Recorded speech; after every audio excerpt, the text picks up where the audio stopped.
আমি একটা ভিডিও বানাতে চাইছি আপনাদের রিকোয়েস্টে, অল ইন ওয়ান একটা ভিডিওর মধ্যে প্রায় সবগুলো প্রজেক্টেই কীভাবে কী করতে হবে সেগুলো জানার জন্য বা দেখানোর জন্য, এবং ওনাদের রিকোয়েস্টে একটু স্পিডে বলার জন্য। আমি স্পিডে বলছি, তো ঠিক আছে, আপনারা যদি না বুঝতে পারেন আপনার আপলাইনকে আপনি জিজ্ঞাসা করবেন। চলুন প্রথমে আমি দেখে নিই যে ব্লামে কীভাবে কাজগুলো করতে হবে। দেখুন, ব্লাম ওপেন করলাম,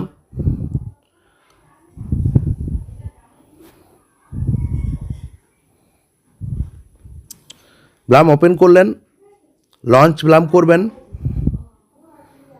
আপনারা কিন্তু খেয়াল রেখে প্রত্যেকে কিন্তু টেলিগ্রামের ইউজার নেমটা সেট করে নেবেন। আচ্ছা, এবারে দেখুন এখানে ক্লেম এসেছে, তাহলে আমি প্রতি 8 ঘন্টার অন্তর এটা সিস্টেমটা আসবে, আপনি মনে করে করবেন। সেটা 8 ঘন্টা হতে পারে, 10 ঘন্টা হতে পারে, 12 ঘন্টা হতে পারে। এখন ক্লেম করলেন,